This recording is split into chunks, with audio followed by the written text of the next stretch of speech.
Gina DeLuca here.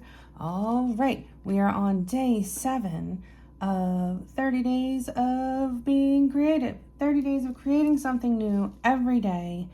And today I am going to be using some gouache paints. I have not really used gouache paints. I do have some like metallic gouache paints that I have used just for a little accent dots, but I've never like actually done a whole painting in gouache. These are a very, very inexpensive set of gouache paints from Five Below. The consistency of them is a little weird. It's kind of gelatinous. Usually when I see them, like in videos, they look very creamy, but this is the swatch from the paints. Are they magnificent? No. Is it enough to, get an idea for how these paints work? I think so. If you've ever worked in watercolor, it's very similar in the way that you can water it down and blend it. And in the way that, unless you're using the acrylic gouache, how it will reactivate when it gets wet. So you can blend the top layer with the layer that's underneath of it. But like oils or acrylics, you start with the dark and then add your highlights. So as far as watercolor goes, that's the opposite. With watercolor, you start with your lightest and then you get darker, and the white is the white of your paper. So I thought I would give myself a little bit of an extra, working with a new medium is not enough of a challenge. I am going to challenge myself to do an entire painting with one brush, which is not something that I would normally do, but that's what I'm going to do. And first, because I want people to come with me on this journey of trying things that they have never tried before, if you have not painted with a brush, I would love for you to consider giving this a try. And these concepts would work with acrylic paints as well. So the first thing that I want to do is I'm gonna grab some green. What I'm gonna do is, what we're gonna do, because I hope that you join me on this journey, is just make some lines, make some marks, so that we know how this paint behaves and what kind of marks we can make with this brush. I saw a painter say that the only brush that you ever need, if you can only have one brush, is one of these. So first I want to make some lines. Just going to try to make some thin lines. See how thin can I make them? And so if you grab yourself a sheet of inexpensive watercolor paper, that's what this is. This is like $3 for 40 sheets. It was just for kids basically, but this is what I use for doing stuff like this, just, practice strokes. So you can see we can get pretty thin by changing pressure, by changing how wet our brush is. So that is one stroke that will be used today. And then another one if you would like to practice along. So you start thin and then get thick and then lift. And that will give you a leaf shape.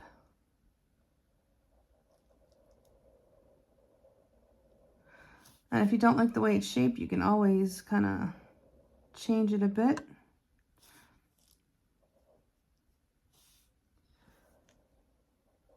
If you want to make it droopy, so you can do it in this direction as well, depending on what you got going on. But that's another good stroke to work on.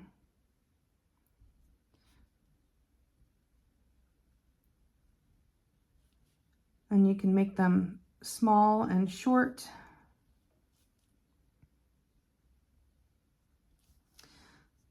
So work on that stroke. And then going to take just the very, very corner here and make little flower shapes. Oops, I did it wrong direction that way.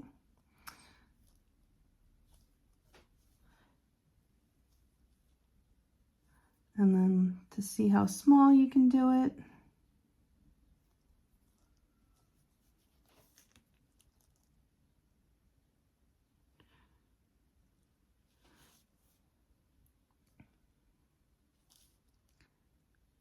I like to try to vary the size so I can see just how small I can make them.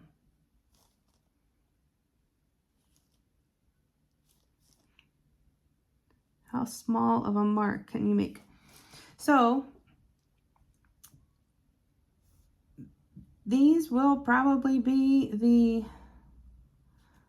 majority of what is going to be happening. So if you can make these marks, if you can do a straight line or make it thinner. Hold on, let me unload a bit of this paint because I had it loaded up for that. Just a thin straight line, and then if you can do the graduated from thin to thick to thin,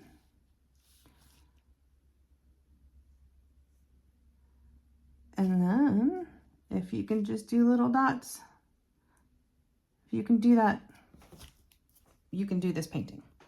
All right, now that we have our brush strokes down, I've kind of gotten a little bit of a feel for how the paint reacts, how our brush makes marks. So now I'm going to pick up some of this black. Okay, so I am laying down this background, and all right, I've mixed up a nice dark green here. I brought in just a dark green and I'm black. just going to put some leaves in. And now we're just going to bring in some of those with this dark green. Unfortunately, there is a huge chunk of this video that disappeared. I don't know what happened to it. You're going to see. It just pops up with a bunch of flowers all of a sudden. I don't know what happened, but that portion of the video is not in existence. So I just keep coming in with lighter greens and yeah, there you go. So, you know, there actually wasn't an instructional part where I was explaining how to make the flower shapes, but unfortunately it's not there. But basically, one has 4 petals, one has 3 like a tulip, and then one is kind of like a periwinkle, just a little blob of colors, not necessarily petals. And then there's that goldenrod type flower there. But yeah, I mean, if you would like, you know, a full instructional video of this again, I can certainly do that. All right. Well, I am going to call this finished. Is it my favorite painting I've ever done? No. But is it fun to work with a new medium? Yes. would I like to try a higher quality gouache? Sure. But for a first time, I think this came out pretty good. You know, obviously I did limit myself by, you know, only doing one brush. And so some of my brush strokes aren't as happy. They don't make me as happy as, you know, like some of these leaves coming out. Whatever. This is all about learning here. I hope you enjoyed. I hope you learned something. I sure did. I learned a lot. This is an interesting medium, and I'm definitely going to mess around with this some more. Yeah, check out the description box below for links to my PayPal tip jar if you feel so inclined.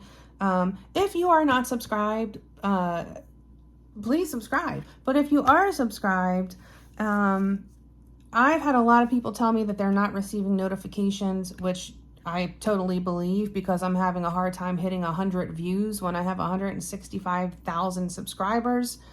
I don't think people are being alerted. So if you like what you see, please do give it a thumbs up, give a comment, even if you're just saying, hey, happy Tuesday, to get it back out there. But if you are subscribed, make sure you've clicked that bell. And if you have clicked the bell and you're still not getting notifications, you might need to unsubscribe and resubscribe and click the bell. I am not the only creator who is dealing with this. I've heard from lots of other creators where it's just nobody understands what's happening and why we're not getting any views, even though we have a lot of subscribers. Yeah, so that would be a tremendous help to me if you could do that. I would be very grateful. You know, it takes a long time to edit these videos, and you know, it's like you want it to feel worthwhile. And so if you enjoy it, please let me know. And for other creators too, let them know. Let them know that, you know, the hours that we put into editing are not for nothing.